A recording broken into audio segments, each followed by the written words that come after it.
Bismillahirrohmanirrohim. Uchinchi dars.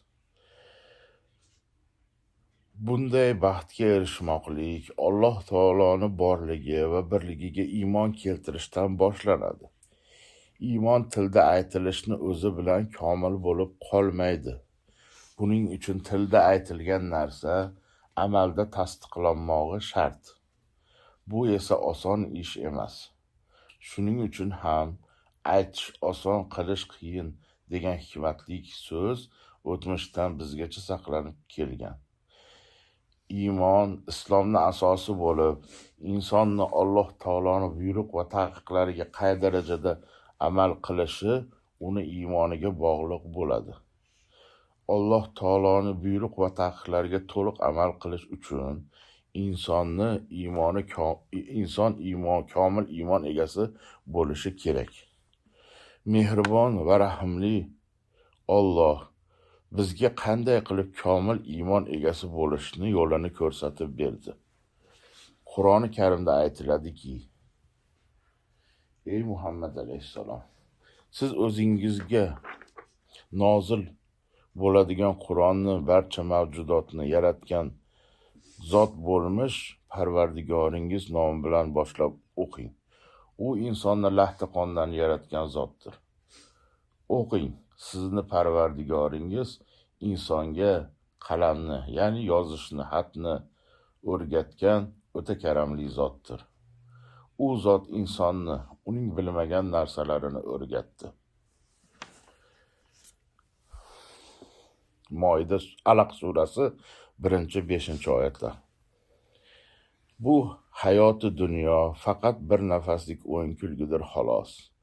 Albatta Allohdan qo'rqadigan kishilar uchun oxirat diyori yaxshiroqdir. Axir aql yurgizmaysizlarmi? An'om surasi 32-oyat. Albatta osmonlar va yerni yaratilishida hamda kecha va kunduzni almashinib turishda aql egalari uchun bir yaratuvchi, boshqarib turuvchi zot mavjud ekanligiga oyat alomatlar bordir. Oli Imron surasi 190-oyat. Insonni iymon e'tiqodga chaqiruvchi bu kabi oyatlardan ma'lum bo'ladiki, iymon komil bo'lishligi uchun inson avvalo o'qishligi, fikr yuritishligi va aql egasi bo'lishligi kerak. Lekin har qanday narsani o'rganishlik ham insonni komil iymon egasi bo'lishga olib bormaydi. Hatto inson to'g'ri narsani o'rgansa-yu, o'z o'rniga xos to'g'ri tartibda o'rganmasa, uni amali emas, faqat tili mukammal bo'lib boraveradi. Natijada bunday inson o'zining moddiy va ma'naviy xohishlarini qurboniga aylanadi. Hadisi quddusiyda aytiladiki: Ey odam farzandi, doim umringni hayoti dunyo uchun sarf qilaversang, qachon bunday cheksiz umidlar bilan tavba izlarsan, ozgina amaling bilan oxiratni umid qilasan, ibodatli zohidlar so'zini so'zlaysan u o'zing munofiqlarning ishini qilasan.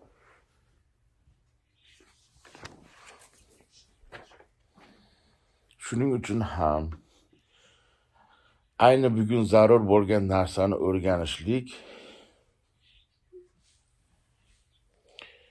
dinning asosi hisoblanadi. Hadis quddusiyda aytiladiki: Ey odam farzandi, men sendan ertaga ibodatni so'ramayman.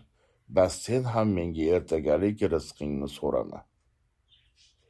Shuning uchun ham kim dinni tilda emas, dilda ustuvor qilishni istasa, din ma'lumotlarini to'g'ri va tartibli o'rgansagina o'rganishligi zarurdir. Toki bu ma'lumotlar to'liq hal bo'lguncha, bu muammolar to'liq hal bo'lguncha. Qur'oni Karimda aytiladiki: Kofir bo'lgan kimsalar nega bu Qur'on unga payg'ambar alayhissalomga bitta to'plam bo'lgan holda nozil qilinmadi dedilar. Ey Muhammad alayhissalom, Biz u Qur'on bilan sizni dilingizni ustuvor qilish uchun mana shunday parcha-parcha holda nozil qildik va uni dona-dona qilib bayon qildik. Furqon surasi 32-oyat. Yuqoridagi aytilganlardan ko'rinib turibdiki, iymon haqida gap borar ekan, uni mukammal bo'lishi uchun nimani o'rganish kerakligini bilish muhimdir. Alloh taolo rahmat qilib yuborgan eng to'g'ri va mukammal din bo'lmish islom dini haqidagi ilk xabarlar ushbu oyatlar bilan boshlandi. Yaratgan zot bo'lmish Parvardigoring nomi bilan o'qing. U insonni lahti qondan yaratgan. Alaq surasi 1-2-oyatlar. Bu oyatlar insonni barcha narsalarni yaratuvchi tomonidan yaratilgan maxluq sifatida o'rganishlikka buyuradi. Barcha yaratilgan maxluqlar ichida insonni o'rganishlik alohida ta'kidlanadi. Darhaqiqat, kimki insonni hayotdagi o'rnini va mavjudlik ma'nosini tushunsa, u albatta Robbisini taniydi. Oysha roziyallohu anhu onamizdan rivoyat qilingan hadisda shunday deyiladi.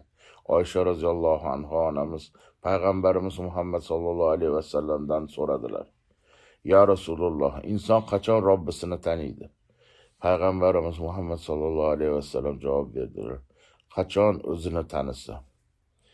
Al-Mavrudi Adab ud-Din va Din 231-bet.